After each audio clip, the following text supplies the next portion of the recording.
You got to pay for it. You don't even know what the average American is paying. You don't know what we paid in terms of the missiles that hit the Iranian school. You don't know what we're paying in terms of gas. You don't know what we're paying in terms of food. Your 25 billion number is totally off. It's the incompetence. It's the incompetence. Let me ask you this. Certainly, maybe here we'll find agreement. There was still 440 pounds of low-enriched uranium, correct, when President Obama, after the JCPOA? Is that accurate? The amounts and types are classified. Okay. Will you acknowledge that there were 970 pounds of uranium enriched after Trump tore up the JCPOA? The JCPOA was a terrible deal that allowed Iran a path to a nuclear bomb. You deal with vague platitudes. I'm asking you about numbers. Like, you don't know what gas costs. You don't know what food costs. You don't know what the operation costs. You know, I get sound bites, but how about numbers? Do you know how much the enriched uranium was after you ripped up the JCPOA? Trump did. I'll give you a number. I know that, as was stated by early on, the price of gas is twice as expensive in California, your home state, as anywhere else in the country because of the horrible policies your state pursued. You know what? It used to be that that type of stuff worked, and then you started to lose the people that you campaigned you wanted to be for, because you said you wouldn't get us into bad wars. You said you would bring down the prices. You know what I'm sad for? I'm sad for all the people who voted for Trump. I'm sad for them because you betrayed them. You betrayed a lot of that MAGA base. And you know who knows that? J.D. Vance knows that. Representative Ro Khanna just arrived at a gunfight wielding the ultimate receipts. We are dealing with a massive $631 billion economic tremor that Secretary Pete Hegseth seemingly failed to anticipate, or deliberately ignored. This goes beyond a simple partisan clash.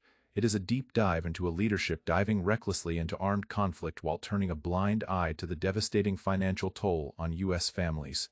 As Khanna presented concrete data regarding military expenses, inflation, and uranium enrichment, Hegseth's sole counterattack was to dismiss them as unfair, gotcha questions. Make sure to watch till the end, as the climax where Khanna confronts Hegseth about betraying his core supporters is an absolute masterclass in holding evasive public officials accountable. Subscribe now, because whenever the state issues blank checks for overseas battles, the public deserves to see the invoices. Thank you, Mr. Chairman. Secretary Hegseth, tomorrow is 2 months since the war has begun.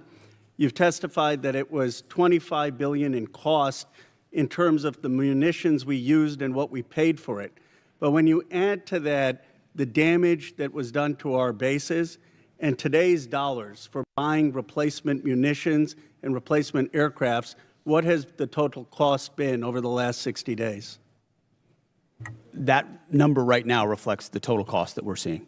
Including buying in today's dollars the new weapons and replacements, and including the damage there? That's your testimony? If there's adjustments to that, I would defer to the comptroller on that.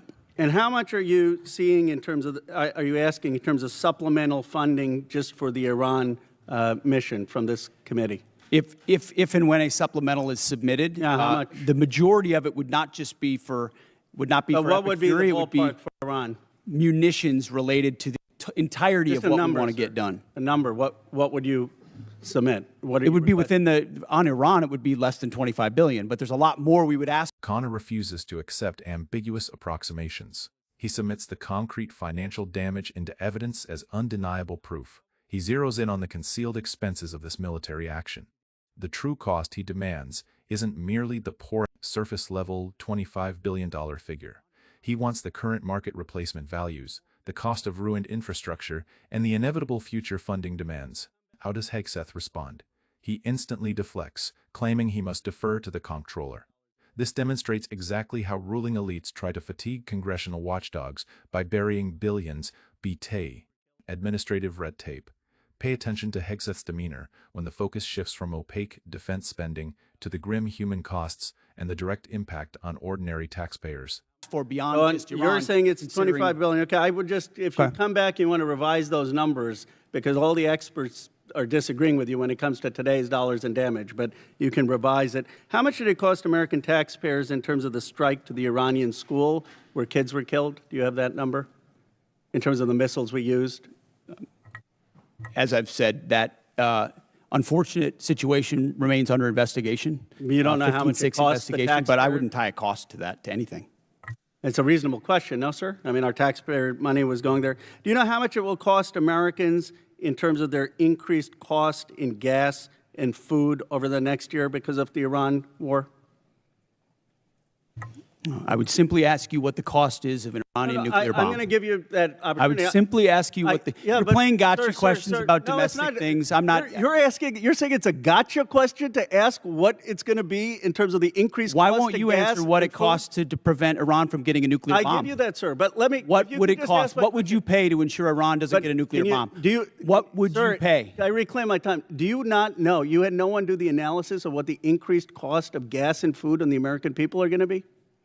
This is the exact moment the illusion of capability crumbles, pressed on a harrowing, specific incident, rockets striking an educational facility. Hegseth cowers behind the typical under-investigation defense mechanism. However, Khanna swiftly maneuvers into a corner Hegseth cannot break out of, the immediate blow to American household finances. Rather than providing empirical data, Hegseth relies on a textbook evasion strategy. He brands inquiries regarding local grocery and fuel costs as deceitful gotcha questions. Let that sink in. The Defense Secretary implies that questioning the domestic financial fallout of an overseas war is merely a political stunt. Whenever a government obsesses over the theoretical threat of nuclear weapons while violently dismissing the real-world, daily struggle to buy groceries and gas, genuine accountability has vanished.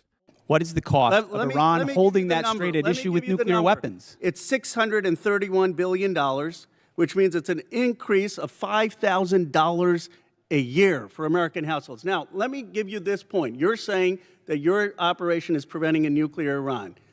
Will you acknowledge that there is an economic cost to the American people for doing what you believe is necessary to make Iran denuclear? Will you acknowledge the economic cost? We have an incredible economic team that's managing this better than what the previous administration did to our economy, what the previous administration did with inflation, what the previous administration did with COVID, and you're going to lecture this administration about the economy? You know what is upsetting? Incredible. You didn't even do the analysis on how much it's costing the American people. It's one thing if you said, okay, it costs the American people $5,000, but we think it's worth it. That's what we've done in World War II and other wars. Here's what it costs. You got to pay for it. You don't even know what the average American is paying. You don't know what we paid in terms of the missiles that hit the Iranian school. You don't know what we're paying in terms of gas. You don't know what we're paying in terms of food. Your 25 billion number is totally off. It's the incompetence. The ultimate proof Khanna just dropped is a staggering $631 billion blow to the national economy, equating to an annual $5,000 drain on every single American family. Khanna's central argument is brutally straightforward. If you expect the public to finance a massive conflict, the bare minimum respect you owe them is revealing the true cost. Rather than confronting this $5,000 penalty, Hegseth desperately redirects blame toward the prior government's inflation rates. That is precisely why Khanna highlights their absolute ineptitude. Defending a war as a mandatory hardship is one discussion, but launching a military campaign without conducting rudimentary financial assessments on how it will bankrupt the working class is a catastrophic failure of leadership. The incompetence. Let me ask you this. Certainly, maybe here we'll find agreement. There were still 440 pounds of low-enriched uranium, correct, when President Obama, after the JCPOA? Is that accurate?